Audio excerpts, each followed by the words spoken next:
It just shoots little, like for framing. It's just it's a beast. We could nail something. Yeah, I mean, if I'm not going to get nailed, I might as well nail something. This show has already started because that was amazing. That's going to be included now. We're talking about the brad nailer I have on the counter behind Shannon. How many DeWalt power tools are behind me? There's a lot. I have a lot of DeWalt power tools. Yes, Did you know there's an interesting story, and before we get into the show here, and today's lineup is going to be incredible, but this story alone, I think is pretty good. I'm at the intersection of Bellevue and University, which is a very busy intersection. Yes. And some guy, I think, who had stolen a truck from a construction site, runs the red light, goes from Bellevue onto University. I'm headed northbound on University. Okay. So I'm looking this way. This truck goes around, and the tailgate is open, and this thing of tools comes flying off. Oh. And people just start driving over the tools. I don't like that, okay? These are assets. And so they're expensive assets. I get out, I stop traffic. Oh my God. And I get the tools. It's 3 drills. This was yesterday? No, this is several years ago. Okay. And so I get 3 drills, all this electrical, like if you're an electrician, very nice high-end tools. Wow. Gather them together. I do a little video. I go on social media. It takes off. Channel 9 even does a little, how you missing tools? And this is the thing about humanity. When you think we're in our darkest moment, any one of the maybe million people who saw that I had found these tools could have pretended they were their tools. But guys would contact me and say, oh, those might be my tools. And I was totally ready to even give them to the wrong guy. Right. I just wanted to make sure. And I would describe them, and they're like, no, it's not mine. And I was shocked. And so I still have those tools because no one even pretended they were theirs. That's probably what, like $1,000 in tools. Oh no, really? And so I have it, and I have this whole this tool thing out there full of all these awesome high-end tools for electricians. And I already had 3 drills, and then I got 3 more drills. No big deal. Pretty awesome. It's way awesome. Yeah. God. So welcome back. This is. What is the name of our show? This is Extracted. This is Extracted. Season 4. And I don't mean to be flippant about the name of our show, but I record a lot of things down here. I know you do. And so, okay. I'm not even going to edit that out. I'm not even going to edit that out. Because this show, you know what? Season 4 should have this. Season 4, we're back where you get a point. If somebody requests an edit, then the other person gets a point. So far in Season 4, we're at 0-0. And this is the Bang Bang Bunker. This is my buddy Boyles. I am Jared Iwi. And we are gathering ourselves to get to today's programming. Now, let me just run today's programming by you. Now, you could say, no, you can add something. I think the latest on, where should we put your love life? In the dumpster. Where it is. I want credit for teeing you up. Okay. No, but we'll talk about that. At the end? Sure. Okay, so that's 3. I think we should just do 3 things. Okay. Where do you want to talk about free speech?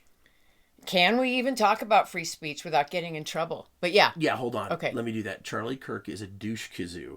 And the only reason we're being forced to celebrate his life is because, not that this administration cares about him, they need a distraction from the Epstein files. Right. So Russia has our president by the balls, and so does Benjamin Netanyahu. Can continue to commit genocide. We won't do a thing because they know more about the Epstein files than probably even our FBI. That's right.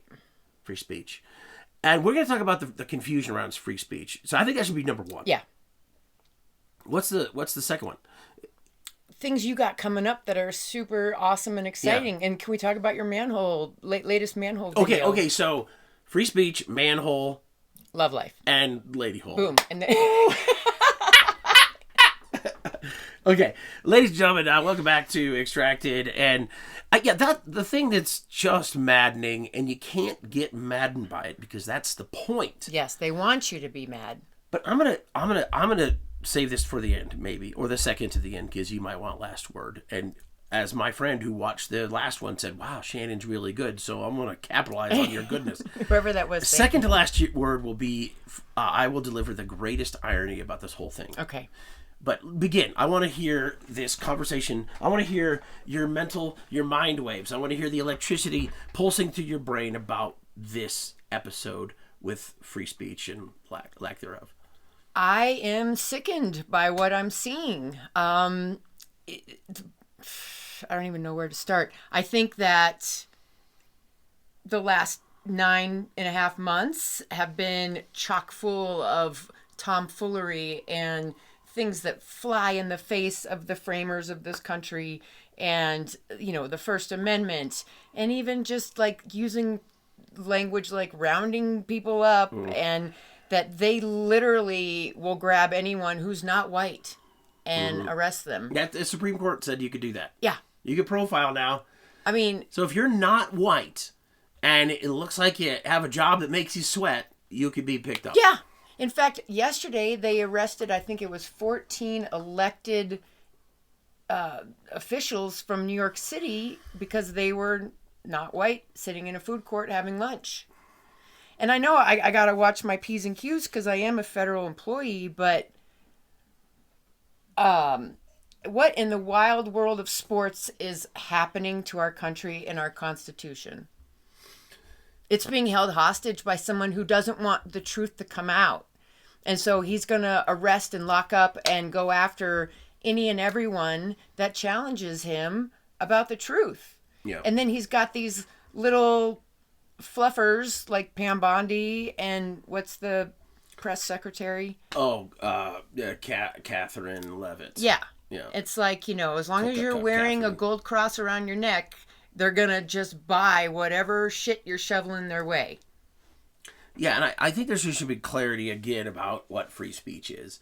Because you see people on social media in the wake of the Charlie Kirk thing where teachers are being fired because they said something on social media negative about Charlie Kirk. Somebody didn't want to print flyers at Home or Office Depot or one of the home somethings. Yeah, and they're going to get fired. Bondi said that they should, yeah. But it's funny. It wasn't long ago that a guy went to the Supreme Court because he didn't want to make a gay cake. Right. And the Supreme Court said you don't have to make a gay cake. That's right. Yeah. So how funny that it's not the other way. Yeah. And like we were saying earlier, unfortunately, when those folks from Minnesota, the Democratic senators, were gunned down a couple months ago, no one lowered the flag to half-staff. No one made a national day of mourning for them.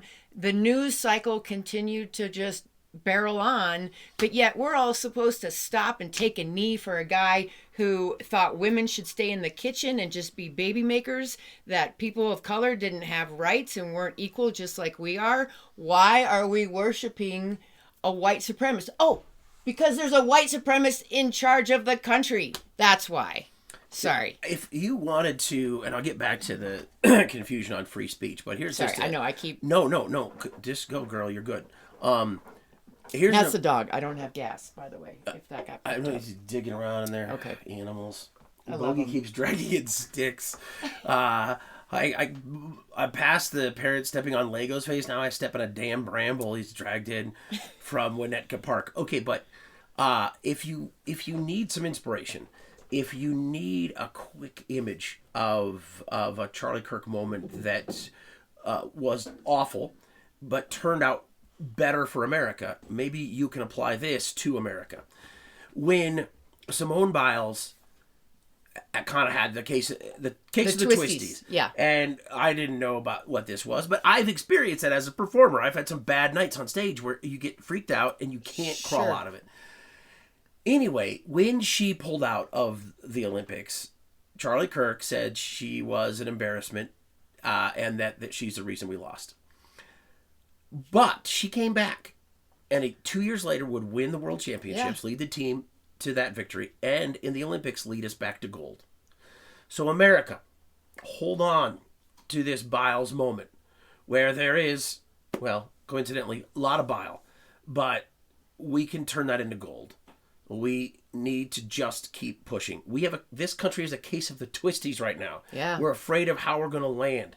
But if we stay strong, if we stick by our values, and if we speak out, and if we do every little thing that we can to push back and maintain the power of our incredible and unprecedented Constitution, we will be back and land firmly on the ground. I pray that's the case, my friend.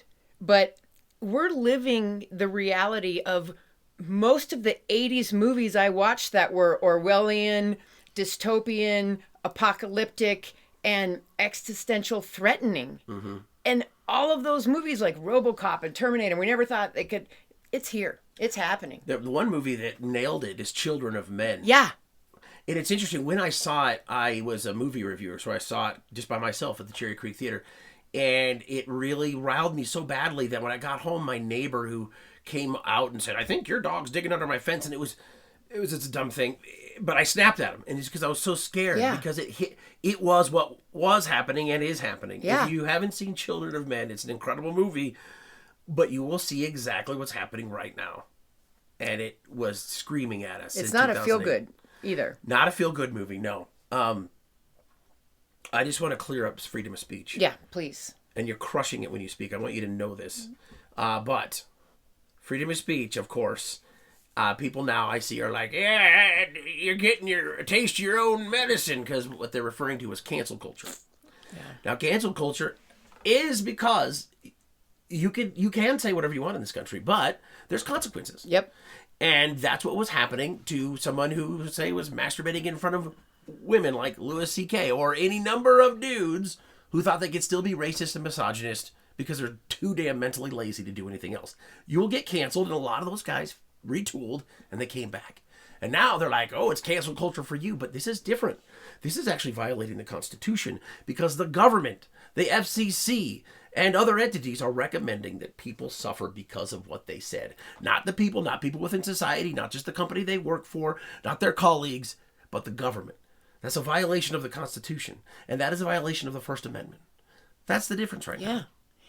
I'm glad you mentioned the FCC. This morning I listened to an interview with the man that was the former chairman of the FCC. The person in charge right now is a Trump appointee who was saying he was going to come for the broadcasting licenses of networks. The previous person in that seat said the Constitution won't allow that. They don't have that kind of power, that kind of reach.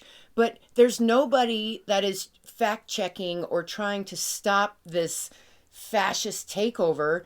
And I'm getting to the point where I don't recognize SCOTUS, because I just don't understand some of these rulings where they're just giving this guy absolute power and absolute anything he wants. It makes me wonder who all is in the Epstein files and who all is a Russian asset, because they're sure not being loyal to the Constitution, because all of us federal employees that are sworn in with the oath of office, you are to protect the Constitution. Yeah. Second Amendment, that means gun rights. First Amendment, freedom of speech. And it's like, this guy, and I got to be careful because my temper's going to get me in trouble, but go for it. I don't think a lot of the folks right now in the administration can read, let alone absorb exactly what the Constitution means. They want it to fit their agenda, and it doesn't work like that. The Constitution is not meant to be pliable or malleable and fit into a fascist's objectives. It's just, that's not the case. But there's no one coming to save us. There's no one stopping him. Mm-hmm. So I'm not okay with any of this. I don't want to live in a world like this. And I'm sick and tired of seeing people I love who are of color being continuously marginalized, continuously, treated horribly, and now being rounded up by ICE. Yeah, and I think you give too much credit to people within the administration. I mean, a lot of these people are just people who couldn't get success anywhere else. Yeah. And now, like your Stephen Miller, and a boatload of others, Kash Patel. There's this other guy, Borgino. There's another guy, I can't remember his name, Navarro. Oh, yeah. I mean, just like Trump, Navarro is interesting because he was Democrat and then Republican, just trying to find that audience that would buy their bullshit. Peter Navarro, right? Peter Navarro, yeah. Yep. And Navarro is one of those guys who you don't hear about a lot, but he plays a big role. And he had a big role in just tariffs. He actually made up an entire book and put it for sale about tariffs being a thing. And how well is that working when other countries are just like, F you, U.S.? In real time, we're seeing the international community realize they don't need us. Yeah. And goes back to, there's these, I think three big things that make our president not actually president. Israel, the Mossad is very good, and they Ghislaine Maxwell's dad was a triple agent, and one of those countries was Israel. And Epstein may have even been an agent. Mossad agent, sure. Yeah. And of course, he was tied in closely with a lot of big Israel fans, and they have the dirt on Trump. Russia has not only the Epstein dirt, but Trump owes them an incredible amount of money for because they saved his butt, according to the Trump family. And then there's that third piece, which is the very conservative Heritage Foundation like American, who, when Obama got elected, got terrified that they were going to lose the control over the country. And that's where we see Citizens United. And like you said, the Supreme Court, that's not a Supreme Court anymore. Yeah. Because they had the money and they had the power to shape it to their own and to make it completely legal to arrest a bunch of people who might not be white having lunch in a metro area.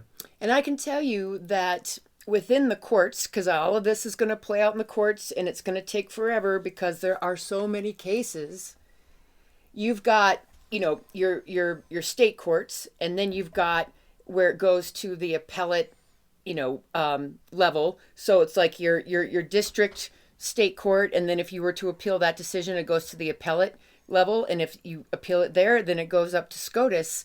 And it's interesting to me how many cases are waiting in line to be heard, but yet there's some of these Trump cases that just seem to jump the line and go straight to SCOTUS. And what I'm hearing a lot of, and this is in the media, it's not like I'm telling secrets, federal judges are frustrated because their rulings are being overhauled by SCOTUS and by Trump. Mm-hmm. And it's like, this is not how the law is supposed, this is not how it works. Just like what David Letterman said about Jimmy Kimmel's firing. This is not how it works. Yeah. Well, I don't know what to do. I do, though, know that there is this great irony, as promised in the early part of this segment. And I think here's how much faith I have in you. Here's how much talent I know you have. Is that I'm going to state this, what I think is great irony, and it might not be at all. And you still, without even a thought in your head right now, will be able to Simone Biles over what will be second to last thought and nail it with a final thought. Simone Boyles. Oh, shit. Oh, my God. Hit me. Okay. So my second to last thought, which will pale in comparison to Shannon Boyle's yet to even be conceived final thought, is that it looks like this is the ownership of the libs, right? But what they're doing is owning the right. They're controlling the right with all of this. And they are manipulating them to forgo and forsake everything that they've ever said that they would love about this country. To stomp on the legacy of soldiers and to stomp on the legacy of all the pioneers, whether it be of the land or of liberty in this country. The right wing of our political party is manipulating the right wing of our political party to behave in a way that is not according to the America that they pledge allegiance to. Mm-hmm.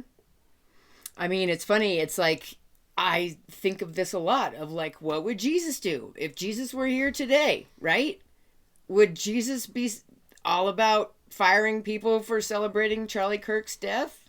Would Jesus be all about rounding people up and having ICE disappear them and, doing away with vaccines and cancer research for children and all of these things that were in place and services for people? I don't really see Jesus coming along today and being like, I'm putting the red hat on and I'm going to go after anyone that is celebrating this young white supremacist death. Honestly, every day when I wake up, I just can't believe this is the world we're living in.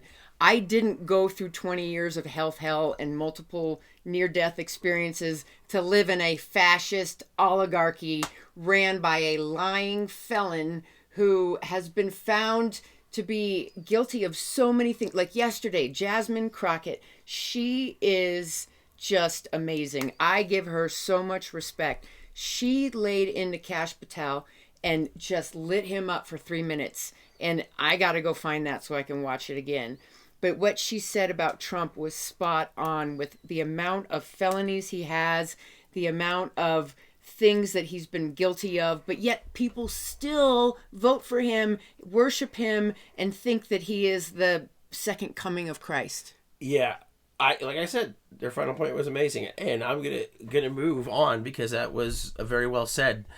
I will just say that it's funny. It's like Trump is the opposite of the Jesus story, where Jesus sacrificed himself for our sins. We're sacrificing our country for Donnie's sins. Yeah. Oh my God, that right there is the final word. You just nailed it. You need to put that on a T-shirt, on a bumper sticker. I will wear it every day. Okay. I'm going to go get a hat made that says, make America diverse again, or, make America normal again. Because this is not America. This is fascism. Yeah, no, it is. It is. We're here. We are here. We have arrived. We may not see any of you again. And I might not have a job after this, but that's okay because we've got this podcast and... It has made us $0. I'm going to move in down here. That's fine. And that's the thing that's going to happen. I just, you have to look at reality as it is. It's going to get harder. It's going to get worse. People are going to die. Yep. People are going to die violently. They're going to die of disease, and they're going to die of poverty. And the wealth that we're enjoying right now in this country is going to plummet. And we're not going to have the allies. We are only going to have enemies who have used Donald Trump to get where they are. And it's going to be a dark time for America. I'm not sure if we're going to get out the other side. But I got a family to raise, and I'm going to push as hard as I can to make change while also raising people who understand the value of what we have right now before it all's gone. You are so spot on. And it's kind of like... what was it that Charlie Kirk said about gun violence and how a certain amount of things have to happen and people have to die? And yet the irony of how he passed plays right into your point. And I will challenge if anyone tries to come at me for my job. I am trying to protect the Constitution. Yeah. I am trying to uphold what this country was founded on because the administration right now is pissing all over that. Well, just tell them this. Charlie Kirk was successful because of freedom of speech. Yeah. And it is a spittle in the face of his legacy to do anything otherwise.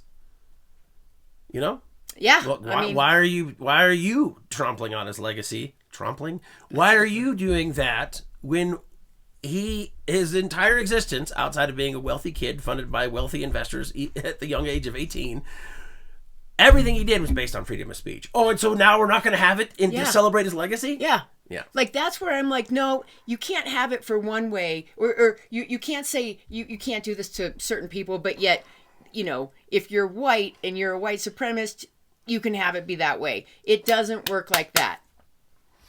Well, I think that was wonderful especially with this. And I like I when said, I get mad, I start to clap. I know, I like that. That's amazing. Okay, so I don't have kids. I'm going to take 1 minute to talk about Moth and whatever the hell's going on. What do you want me to talk about? Moth. Okay, and then we're going to come back and we're going to talk about our sex life. It's a segment we're calling "Getting in Shannon's Pants." Coming up in 1 minute. Okay, the Moth is coming up October 24th. I gotta get Grand tickets. Slam. It is the second Grand Slam. Well, you better check on that ticket sitch. I don't know. I'm sure even they're pay sold attention. out. Is this the one? Is it at DU? It's a DU. Okay. Oh, good. That Newman Hall. Or I know. You won last year. I got prickly nipples, man. I get giddy. That's my dancer name. But it is coming up. And there is finally... here's the thing. I don't like doing things if it just benefits me. I can't move forward. I need to bring everybody. Yeah. And my wife often makes fun of me because I'll be like, hey, I'm struggling with this. And she'll be like, oh, you're waiting for the whole village to succeed. Yes. You're a galvanizer. That's why. And I am finally seeing this kind of coming together of the stories and the comedy and how it can be useful. Because after a great show at the freaking Paramount Theater one night, I was standing outside looking over a deck, and I wasn't really sad or anything. But this guy introduced himself to me, Aaron Templer, very successful marketer, and I've come to know him quite well. But he introduced himself and said, hey, you did great in there. I was like, oh, man, thanks. And he's like, you're not as excited as the crowd? I'm like, well, I just feel like I'm blowing a lot of energy on this. It could be done for something better. And he said to me, well, why don't you, use your talents to raise money and stuff? So there is the Moth coming up on October 24th, and this is insane to me. It scares the shit out of me. But I'm going to auction off a comedy show for a nonprofit. I love it. And it's weird. They have, well, except for the CEO who told me the other day, wow, I wish we could get Josh Blue, but we can't. Oh. And I told her I agree. Like, and then I think she realized how much of a dick statement that was. I don't know why I'm doing it, but I'm just doing it.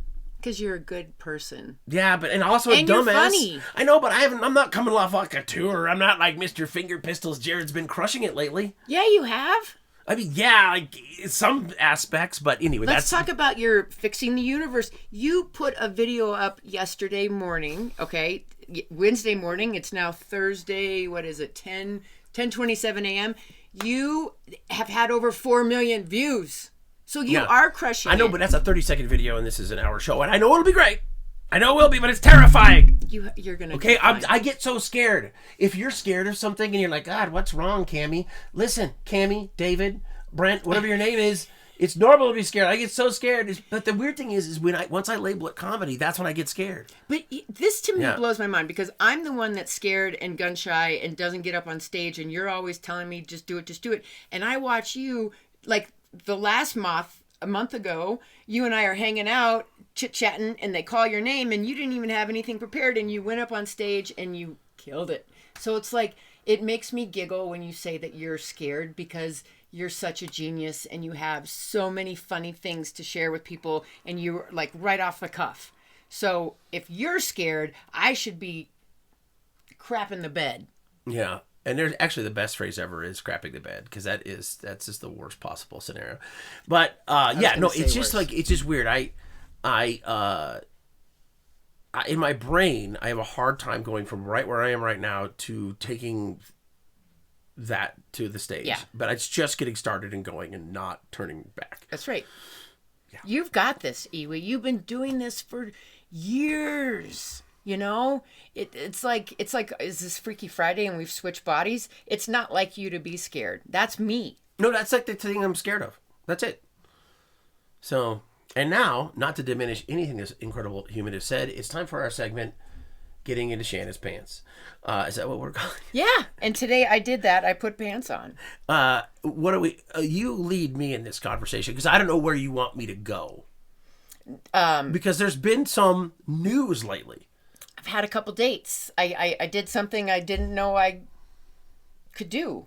I checked a box I didn't know I had and went on 2 dates with a married couple. Woo-ha! I didn't even know that was possible. God, it's like a unicorn with 2 horns. It's like a turtle with multiple shells. It's like it's amazing. It's a cat with 20 lives. Yeah. So there's a couple. There's a married couple. Yeah. So this is not like an affair or anything. This is like no one's cheating. Throuple. Is this a gang side for throuple? Sure. So. Or is it like that? Yeah, I think it's in. I think you're in. Okay, so wait a second. How does this happen? For those of you who are interested in something like this, how does this happen? Give us a tutorial on throupling. Well, I mean, there is a plethora of dating apps and meeting people apps. And I happened to see the wife's post, and I answered it, and they were interested, and they said, "Hey, let's meet up." And so we went on a date 2 Fridays ago and a date last Friday. And if anything, I've made 2 new friends that seem interested. The friends you made along the way. But here it is. It's Friday. And I'm hearing crickets. There's no date. There's no okay, these are parents nothing. and now grandparents. They've got a lot of stuff going on. That's the other weird part. I'm old enough now, because I'm childless and not married.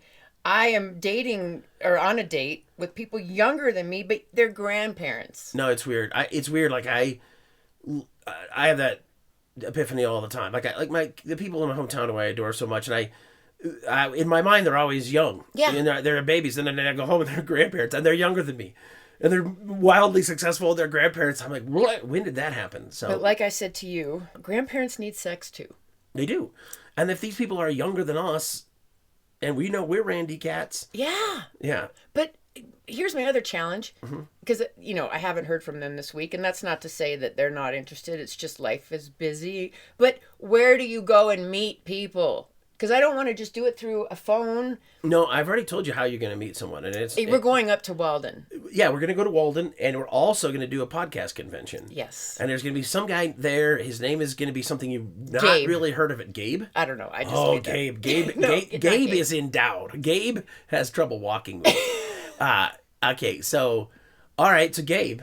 You're gonna be No, that I kind don't know. of That Gabe, just came in. and I'll It'll be be "Hey, like- Boyles, let's go out to get drinks," and it'll just be by myself at the bar as you guys are freaking grinding to usher. It'll be a guy with like a woman's name, like Courtney or something like that. Who was a very successful football player who started the Cleveland Browns, ended up at the Denver Broncos. Yes. Courtney Brown. I'm glad you're laughing. At least we can end this on a laugh. But again, I'm still in this weird conundrum of being single, childless, never married, and can't seem to find someone that would like to be more than friends. Yeah. And I did a lot of clapping. And that's the thing, this jazz is my hands. big pitch. She just wants to hook up. Like, like, okay, I mean, there's no pressure here. She can't have a baby. Not to like. I earn my own money. He earns her own. I pay my bills. I volunteer. I have a loving relationship with my parents. Yeah. Like, I don't know what else I need to. I don't have any STDs. Yeah. Like you said, I can't get pregnant. Where's the beef? Well, on that, this has been an incredible episode of Extracted.